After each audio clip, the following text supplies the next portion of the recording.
ముందుగా ఈ కార్యక్రమానికి నాంది పలికిన శ్రేష్ఠ గారికి అభినందిస్తున్నాను.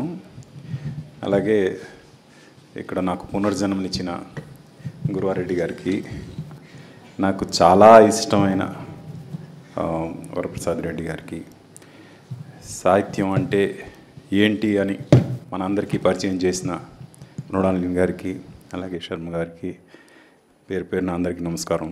నేను అందరికన్నా చిన్నవాడిని, వాళ్ళ పక్కన కూర్చునే అదృష్టం ఇచ్చినందుకు మా తల్లిదండ్రులకు ఫస్ట్ థ్యాంక్స్ చెప్పుకుంటూ,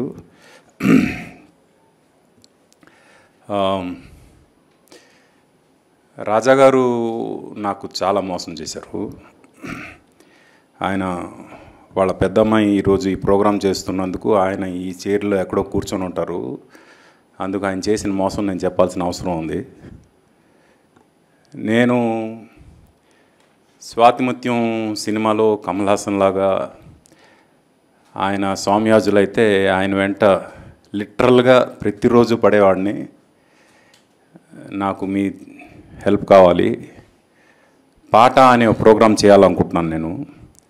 ఆ ప్రోగ్రాంలో అసలు మన సినిమాలో పాట ఎప్పుడు పుట్టింది, ఎలా పుట్టింది అంటే ఆన్ లొకేషన్ సాంగ్స్ పుట్టిన దగ్గర నుంచి ఈరోజు లేటెస్ట్ రికార్డింగ్ టెక్నిక్స్ వరకు టెక్నాలజికల్గా జరిగిన ట్రాన్స్ఫర్మేషను, ఇన్స్ట్రుమెంటల్గా జరిగిన ట్రాన్స్ఫర్మేషను, కంపోజింగ్ పరంగా జరిగిన ట్రాన్స్ఫర్మేషను, అలాగే లిరికల్గా జరిగిన ట్రాన్స్ఫర్మేషన్, మొత్తం ఈ ట్రాన్స్ఫర్మేషన్స్ మొత్తం చెప్దాము ఒక ప్రోగ్రాం ద్వారా.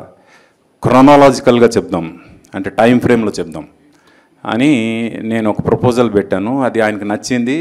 దానికి నేనే యాంకరింగ్ చేస్తాను మొత్తం.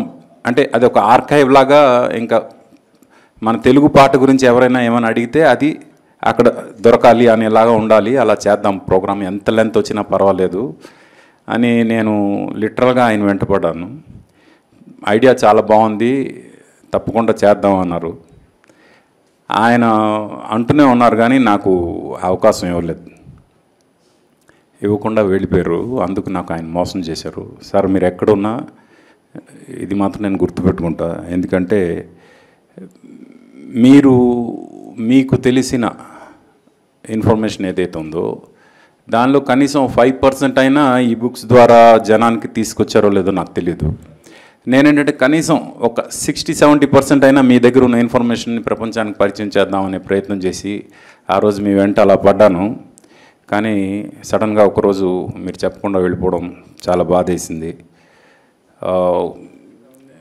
కొన్ని మీరు రాసినవి కొన్ని ఆల్రెడీ శ్రేష్ఠ గారి దగ్గర పెట్టారు అని చెప్పారు.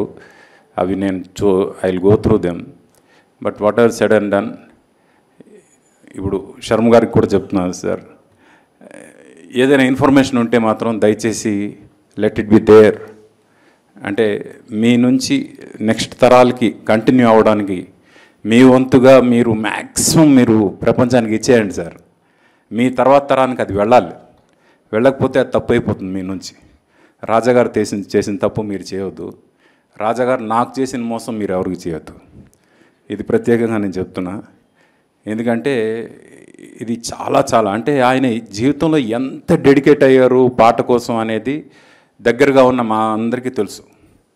ఇప్పుడు ఇక్కడ సుబ్బారావు గారు, సురేష్ గారు, రవి గారు, భాస్కర్ భట్ల గారు, ఓం గారు, మా అందరికీ క్లోజ్గా చూసాం కాబట్టి మాకు తెలుసు ఆయన దగ్గర ఎంత ఇన్ఫర్మేషన్ ఉందనేది. ఇంత ఇన్ఫర్మేషన్ని ఆయనతో పాటు తీసుకెళ్ళిపోయారన్న ఒక బాధ అయితే డెఫినెట్గా ఉంది. ఆ బాధని నెక్స్ట్ ఎవరైనా అంత ఇన్ఫర్మేషన్ డెఫినెట్గా ఉండేవాళ్ళు తక్కువే ఉంటారు. బట్ డెఫినెట్గా కొద్ది గొప్ప ఇన్ఫర్మేషన్ ఉన్నవాళ్ళు కూడా వాళ్ళ ఇన్ఫర్మేషన్ మ్యాక్సిమం ఇది చేయాలి అంటే డాక్యుమెంట్ చేయాలి అనే ఉద్దేశం. ఈ జనరేషన్ అంతా కూడా ఈ బుక్ ఫార్మేట్ కన్నా ఆడియో విజువల్ ఫార్మేట్కి ఎక్కువ అలవాటు పడి ఉన్నారు. అందుకు ఇలాంటి బుక్స్ని ఏవి ఫార్మేట్లోకి తీసుకొచ్చే ప్రయత్నం కూడా చేయాలని వరప్రసాద్ రెడ్డి గారికి నేను ప్రత్యేకంగా కోరుకుంటున్నా. దాని వరకు నేను ఏ రకంగా మీకు హెల్ప్ అవ్వగలను, I'm there sir for this. Thank you very much. Thanks for this opportunity. Thank you.